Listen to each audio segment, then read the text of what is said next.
Bom dia, meu nome é Amanda Gomes Dourado e eu fui bolsista do ProBIC do ano de 2019 a 2020, sob orientação da professora Edneia Tavares do Couto. O título da minha pesquisa foi Ecofeminismo e Decolonialidade, um recorte ético-político de pensadoras brasileiras. O objetivo da minha pesquisa foi apresentar um estudo baseado em teóricas do ecofeminismo decolonial no Brasil, com a proposta de abordar a construção de um pensamento ético-político, partindo da compreensão de que mulheres elas têm suas vozes silenciadas e inferiorizadas por suas diferenças, sejam por serem mulheres em uma sociedade que valoriza apenas a voz masculina como a portadora de razão e do conhecimento, ou bem como por serem latinas em uma sociedade que não considera suas especificidades na comunidade internacional. Desta forma, a minha pesquisa ela apresenta-se inicialmente com a história do pensamento ecofeminista, a partir da perspectiva do movimento decolonial, seguido pelas interconexões existentes entre a dominação da mulher e a natureza, e conforme o pensamento ecofeminista, por fim ele propõe justificar através das teóricas brasileiras o movimento ecofeminista como um pensamento que contribui para o combate das diversas formas de opressão e de silenciamento. A pesquisa ela fez uso de uma metodologia qualitativa através de revisão bibliográfica, com o intuito de obter respostas sobre o pensamento filosófico ecofeminista no Brasil. Nesse sentido, para abordar essa temática, eu utilizei teóricas como Daniela Rosendo, Isis Zilber, Maria Lúcia Ferreira, Maria Clara Dias e Tânia Kunen. Desse modo, os instrumentos, a partir do momento que os instrumentos foram definidos, eu percorri por uma corrente do feminismo que carregava em seu bojo eu percorri por uma corrente do feminismo que carregasse em seu bojo. Desse modo, a partir dos instrumentos definidos, eu percorri por uma corrente do feminismo que carregava em seu arcabouço teórico as lutas e as diferenças pela descentralização do poder, propondo a supressão da violência e a opressão em todos os níveis e para todos os seres. O primeiro ponto do meu artigo foi falar sobre o feminismo como o primeiro ponto do meu artigo foi falar sobre a construção do feminismo até a corrente ecofeminista decolonial. O feminismo ele se origina não somente de um único momento da história. O feminismo ele se origina não somente de um único momento da história, ele se tece a cada mulher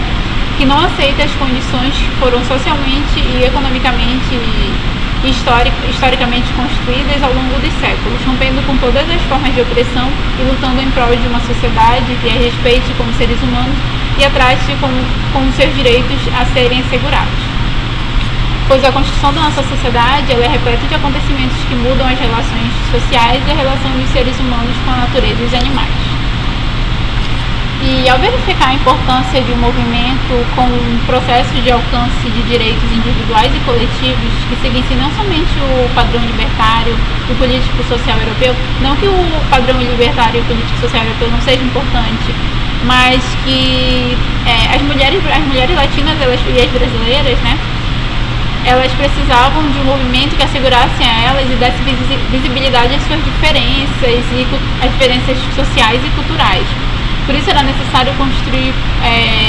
uma justificativa através de teorias como avaliado por Castro e Machado,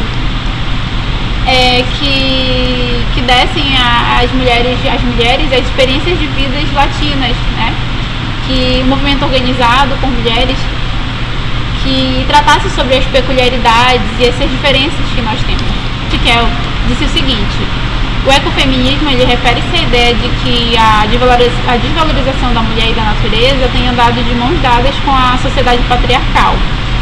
Essa desvalorização ela se reforça mutuamente, As mulheres elas são associadas com a natureza e por isso elas são desvalorizadas, e a natureza é vista como feminina e desse modo ela também é desvalorizada.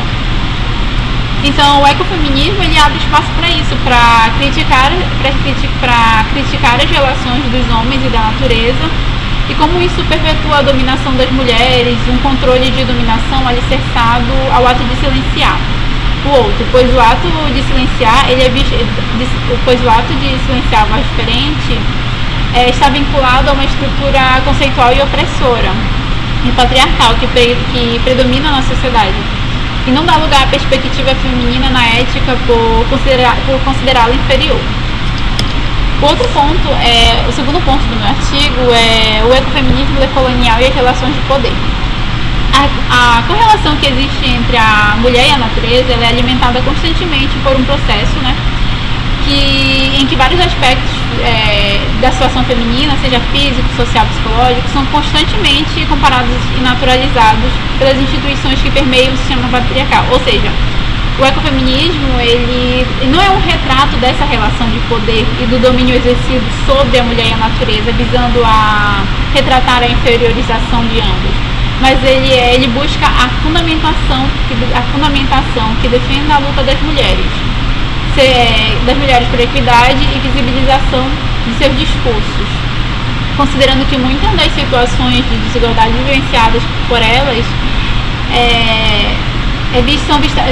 considerando que muitas das situações vivenciadas por elas são vistas com naturalidade, assim como o ato de comer carne. Maiara e Patrícia Lessa, elas dizem que o ato de comer carne, de matar animais,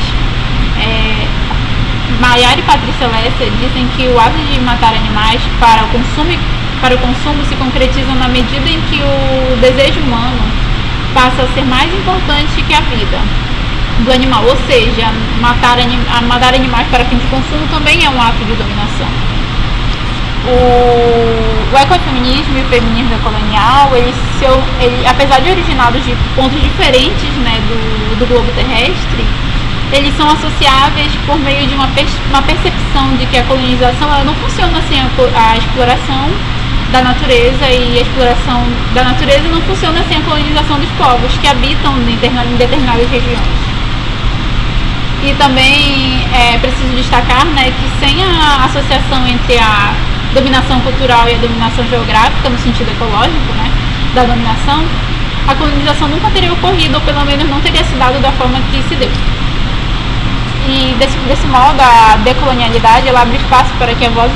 das mulheres brasileiras seja um ponto de partida para as suas lutas e a sua forma de combater as questões impostas pelo sistema patriarcal. Ou seja, o feminismo decolonial e o ecofeminismo, eles contribuem para o nivelamento de complexos e interseccionais sistemas de opressão, exploração e violência, que hierarquizam e excluem diversos sistemas funcionais, comprometendo a implementação da justiça. Dito isso, a compreensão de um movimento plural que provém também da sua capacidade de oferecer fundamentação teórica para as mais diversas vivências, isto é, experiências que vão além daquelas representadas pelas vozes europeias e norte-americanas, e também por considerar que as mulheres brasileiras elas carregam na sua formação histórica, né, peculiaridades que cabe uma ressignificação para uma linha de pensamento que possa ser representativa de acordo com essas nossas especificidades. Nesse sentido, apresenta-se um ecofeminismo decolonial com a proposta de fornecer, apresentar-se um ecofeminismo decolonial com a proposta de fornecer um embasamento técnico para a construção de uma fundamentação no combate patriarcal e de todas as formas de opressão é necessária. Obrigada.